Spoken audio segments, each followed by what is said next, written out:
से है तारती। भागवत भगवान की है आरती, पापियों को पाप से है तारती। ओ कर्पूर घोरम करुणावतारम संसार सारम भुजगेंद्रहारम सदा वसंतम हृदयारविंदे भवा भवानी सहितं नमामि भवा भवानी सहितं नमामि भवा भवानी सहितं नमामि।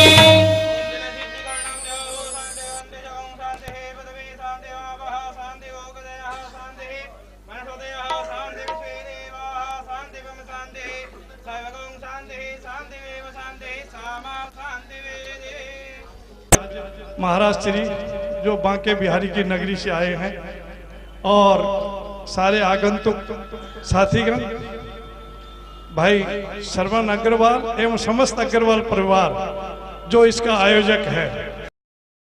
परम मंगल में अकारण करुणा वरुणालय भक्तवांछा कल्पतरु भगवान बाल कृष्ण लाल भगवान राधा गोविंद की वांग्मयी प्रतिमूर्ति श्रीमद् भागवत महापुराण आज द्वितीय दिवस। आप सभी भगवत वृंद को व्यासपीठ से मेरी राधे राधे। कल की कथा में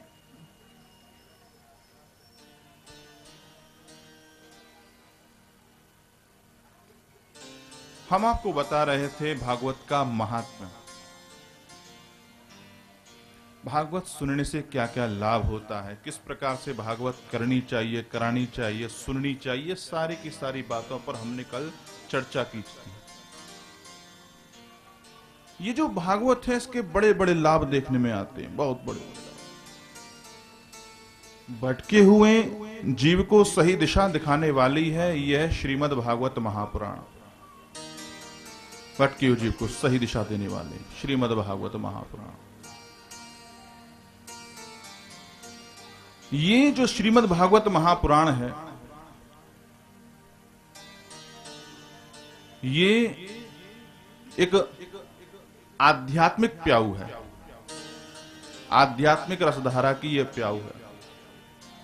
यहां पे जो चर्चा होती है वो आध्यात्म ज्ञान पर, वैराग्य पर चर्चा की जाती है।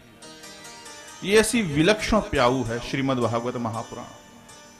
ये श्रीमद् भागवत महापुराण जो है ये मन में शांति देने वाली है, विचारों में क्रांति देने वाली है। ऐसी है यह श्रीमद् भागवत महापुराण। और इसके विषय में कितनी भी प्रशंसा की जाए वो कम ही है, वो कम ही है। सब शास्त्रों से बढ़कर, सब पुराणों से बढ़कर है यह श्रीमद् भागवत महापुराण। महात्मा श्रवण किया और आज हम श्रीमद् भागवत के प्रथम स्कंद में प्रवेश करने के लिए जा रहे हैं। भागवत का प्रथम स्कंद और भागवत का प्रथम श्लोक। कल तो महात्म बताया था हमने आपको, पद्म पुराण में जुगाया हुआ था।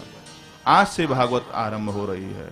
भागवत का प्रथम श्लोक व्यास जी महाराज लिखते हैं, जन्माद्यस्य यतोऽन्वयादितरतश्चार्थे स्वभिज्ञः स्वराट् तेने ब्रह्म हृदय आदि कवये मुह्यन्ति यत्सूरयः तेजो वारिमृदां यथा विनिमयो यत्र त्रिसर्गो मृषा धाम्ना स्वेन सदा निरस्तकुहकं सत्यं परं धीमहि। जन्माद्यस्य यतः, ये श्रीमद् भागवत का प्रथम शब्द जन्माद्यस्य यतः। जन्माद्यस्य यतः से आरंभ हो रही है यह श्रीमद् भागवत महापुराण।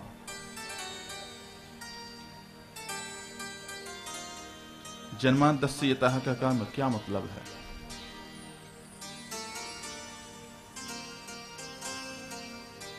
हमने ये मानव जन्म लेकर के, हमने इस मानव जन्म को पाकर के, इस मनुष्य शरीर को पाकर के बहुत कुछ सीखा। हम जब उत्पन्न हुए तब हमने अपने माता पिता के सहयोग से चलना सीखा, बोलना सीखा, किससे किस प्रकार से व्यवहार करना चाहिए ये हमने सीखा। स्कूल में जाकर के हमने सभी प्रकार की हमने शिक्षा ग्रहण करी। हमने जोड़ करना सीखा, हमने घटाना सीखा, हाँ? हमने इनटू सीखा, हमने मल्टीप्लाई सीखा, हमने सब कुछ सीखा। और जो नहीं सीखने की बात थी वह भी हमने सीखी, वह भी हमने सीखा। किस प्रकार से धन कमाया जाता है वह भी हमने सीखा, सब कुछ सीखा। किस प्रकार से धन रखा जाता है, किस प्रकार से व्यय किया जाता है, किससे किस प्रकार के संपर्क स्थापित करने चाहिए, सारी की सारी बातें हमने सीखी। लेकिन इस जिंदगी में, इस जीवन में एक दिन ऐसा आता है कि सब कुछ सीख करके भी लगता है कि हमने तो कुछ भी नहीं सीखा, कुछ भी नहीं सीखा। और जब ये मन में धारणा आती है तब व्यक्ति को, यदि उसने पुण्य किए हैं, यदि उसने सत्संग किया है, यदि संतों की कृपा उसके ऊपर में है, यदि भगवत कृपा उसके ऊपर में है, तो उसे भागवत की याद आती है जो आज आप सबको आई है, हा? आप सबको भी आई।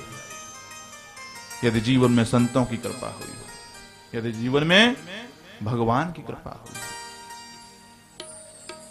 देखो, एक बार चैतन्य महाप्रभु से, चैतन्य महाप्रभु को तो सब जानते ही हैं, चैतन्य महाप्रभु से किसी ने पूछा कि महाराज, भगवान हम पर प्रसन्न है, इस बात का हमारे पास में क्या प्रतीक है, क्या सबूत है कि भगवान हम पर प्रसन्न है?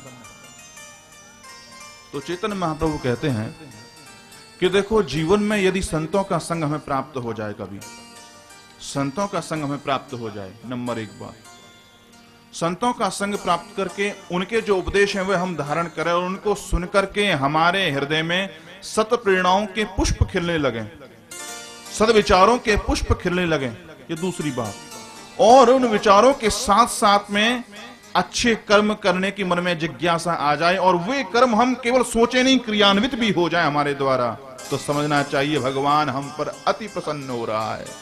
और वही घटना, वही सुंदर घटना आज हमारे और आपके साथ में हो रही है। संतों का संग भी प्राप्त हो रहा है, भगवान की कथा भी सुनने को प्राप्त हो रही है, सद्विचारों का उदय भी हृदय में हो रहा है और मन में कहीं कहीं थोड़ा सा चल रहा है कि हाँ, कहीं कुछ करना चाहिए। है? तो ये भगवान की कृपा नहीं, अपितु अतिशय कृपा है। ये छोटी मोटी कृपा नहीं है, ये अतिशय कृपा है। समझने की बात है। प्रेम से कहेंगे श्री राधे। तो ये भगवान की कृपा है और वे जो भागवत है, जो हमें जाननी चाहिए, आज हमको वह प्राप्त हुई है। जन्माद्यस्य यतः, और ये किनके बारे में सिखाती है?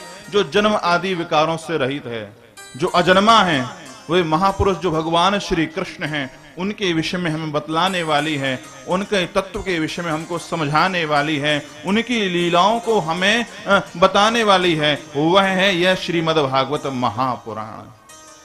और आज हम सब मिलकर के भगवान उन सत्य स्वरूप भगवान का, कौन से सत्य स्वरूप?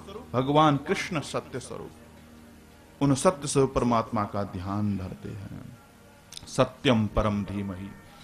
देखो, यहां पर व्यास जी महाराज ने वस्तुतः कृष्ण का नाम नहीं लिया है, वस्तुतः राम का नाम नहीं लिया है, देवी दुर्गा का या भगवान शिव भोलेनाथ का भी नाम नहीं लिया है, लेकिन व्यास जी महाराज ने कहा है कि सत्यम परम धीमहि, सत्य स्वरूप परमात्मा का हम ध्यान धरते हैं।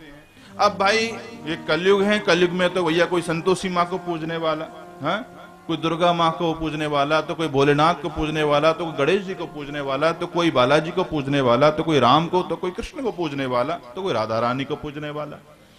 अब अलग अलग मत हैं सबके। तो व्यास जी ने सोचा कि भाई जो जिस देवताओं को सत्य समझता हो, जिसकी श्रद्धा जिस देवता में हो, वो उस देवता को ही यहाँ पर प्रणाम कर ले। वस्तुतः सबको शक्ति देने वाले, सबको पावर देने वाले एकमात्र श्री कृष्ण ही हैं। ये भगवान गीता में कह चुके हैं। भगवान गीता में कहते हैं अर्जुन से कि सारी की सारी जो देवता है ना, जो 33 करोड़ देवता जिनकी चर्चा कल हो रही थी, भगवान इनमें नहीं आते। भगवान इन 33 करोड़ देवताओं में नहीं आते, बल्कि इन 33 करोड़ देवताओं को उत्पन्न करने वाले हैं भगवान श्री कृष्ण। इन सब के अंदर रहने वाले हैं भगवान श्री कृष्ण। आप में और हम में रहने वाले हैं भगवान श्री कृष्ण। उन 33 करोड़ देवताओं को उत्पन्न करने वाले हैं भगवान श्री कृष्ण। उन कृष्ण की शक्ति ही सारी की सारे जो देवता जो है, जो 33 करोड़ देवता, उनको उन्हीं भगवान श्री कृष्ण की शक्ति प्राप्त है। तो उन्हीं सर्वश्रेष्ठ परमात्मा भगवान कृष्ण का हम सत्य स्वरूप समझ करके ध्यान धरते हैं। बोलबा के बिहारी लाल की ये श्रीमद् भागवत का प्रथम श्लोक। द्वितीय श्लोक में श्री व्यास जी महाराज ने अनुबंध चतुष्टय बताया। ये अनुबंध चतुष्टय क्या होता है? अनुबंध चतुष्टय से तात्पर्य ये है मेरे प्यारे भाई बहन, जिस शास्त्र को हम सुनने के लिए जा रहे हैं वो क्या है, उसका अधिकारी कौन है, किस प्रकार के लाभ उससे हमें जीवन में प्राप्त हो पाएंगे, इसको सुनने से भगवान और हमारे बीच में कौन सा संबंध होता है, ये सब बताता है ये अनुबंध चतुष्टय। ये दूसरा भागवत का श्लोक।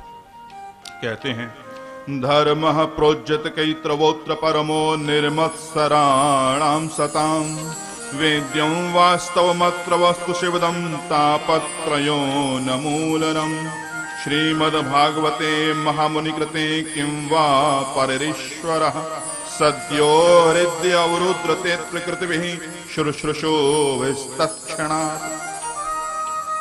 धर्मः प्रोज्यत कैत्रवोत्र परमो। सबसे पहले विषय बताया कि इस श्रीमद् भागवत का मुख्य विषय क्या है। ध्यानपूर्वक सुनिएगा। 1 मिनट भी यदि रसोई में ध्यान चला गया तो गोविंदाय नमः। 1 मिनट भी ऑफिस पे ध्यान चला गया तो फिर कुछ होने वाला नहीं है, सब उड़ जाएगा। और फिर पूछोगे कहता तो सोनी बाची, कहता तो सोनी बाची, परंतु समझ में कौन नहीं आयो कि दैत्य कंस था कि दैत्य कृष्ण थे। हा? इसलिए ध्यान पूर्वक सुनिए।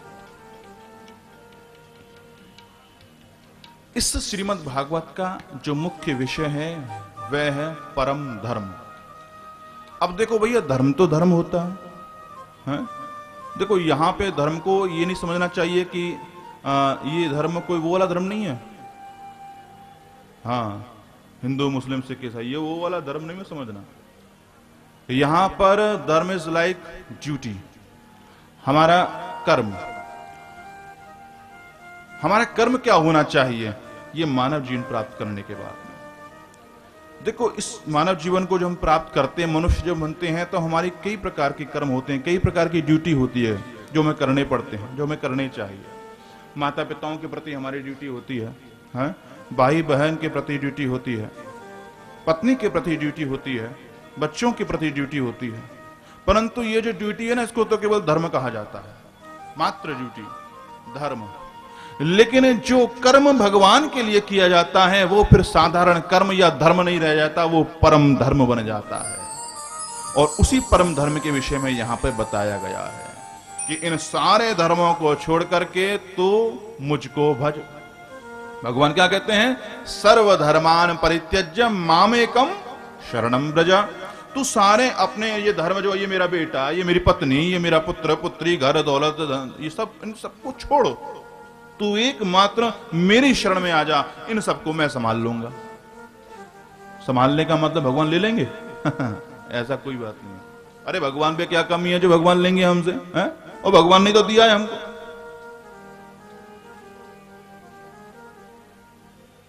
है कि नहीं? प्रेम से बोलो राधे राधे। जी आपकी दरकार है,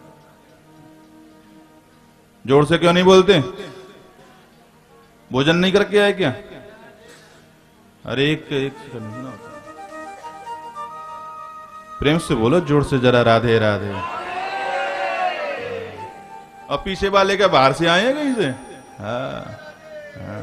बोले हमको तो ब्याह देख ही नहीं रहे हैं। आपको तो छोड़ दो, जो वहां बैठे हुए ना वो भी दिख रहे हैं, जो भी 1 2 4 जो भी कोई है। प्रेम से कहो श्री राधे।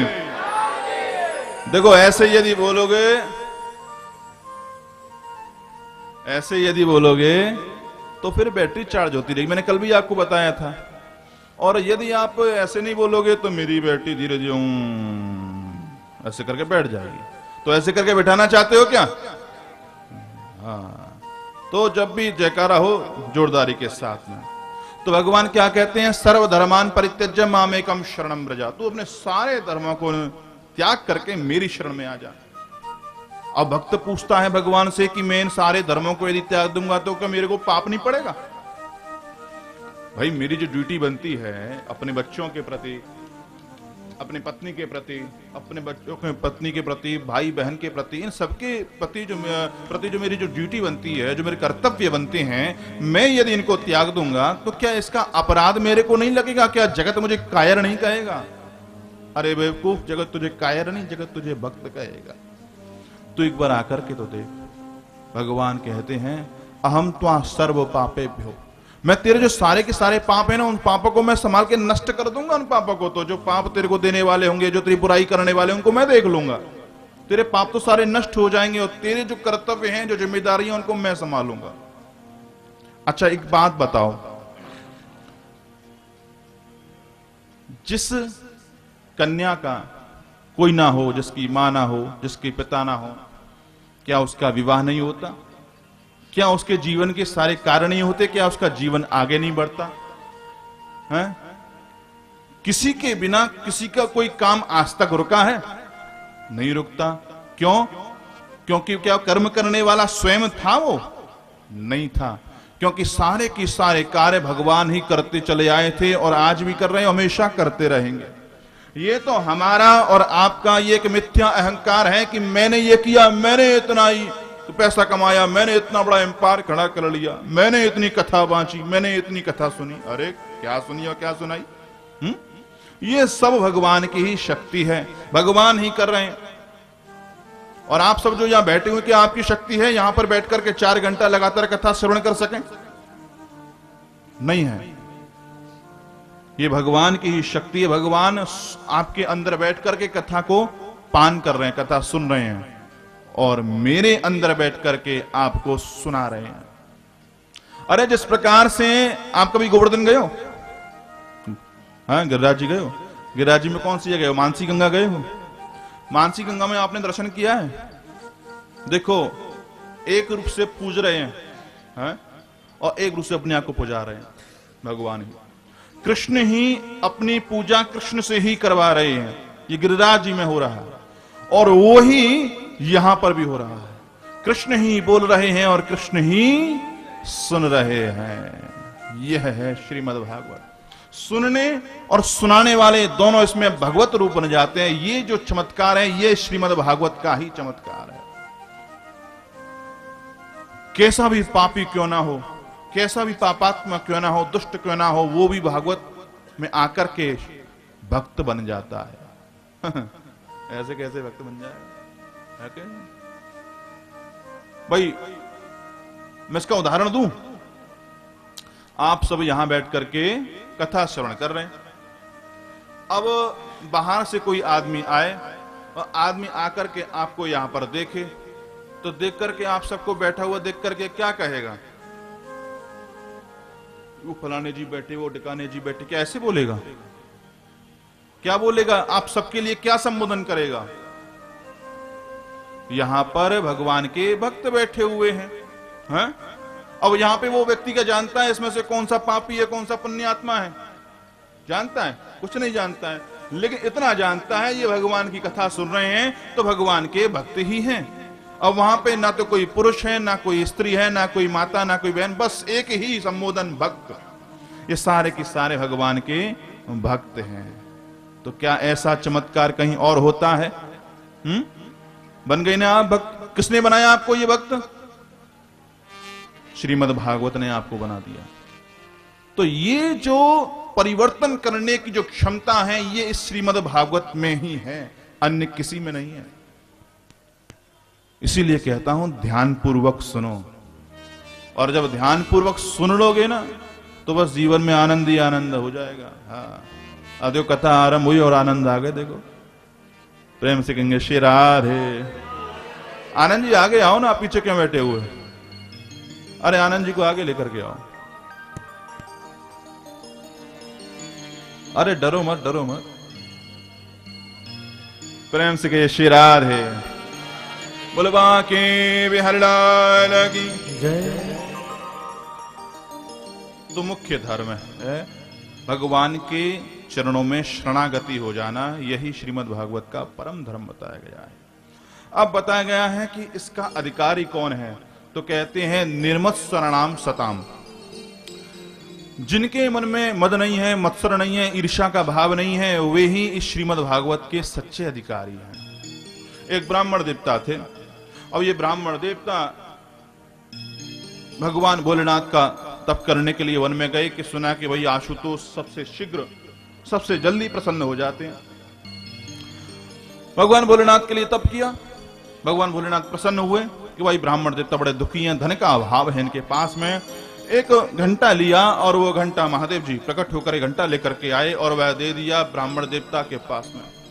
उनके हाथ में दिया, हाथ में देकर के बोले भगवान भोलेनाथ कि ब्राह्मण देवता तुम्हें जो भी आकांक्षा हो, जो भी तुम्हें चाहिए, तुम वह विचार करके इस घंटे को बजा देना। वह वस्तु तुम्हारे पास में एक आ जाएगी, परंतु तुम्हारे पड़ोसी के पास में डबल डबल हो जाएगी। बोलो प्रेम से राधे राधे राधे। जय हो सच्चिदानंद भगवान की जय।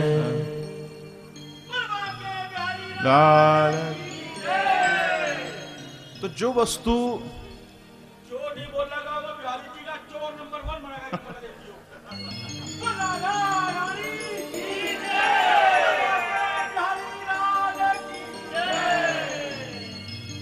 बोलो हासी वाला जी की जय।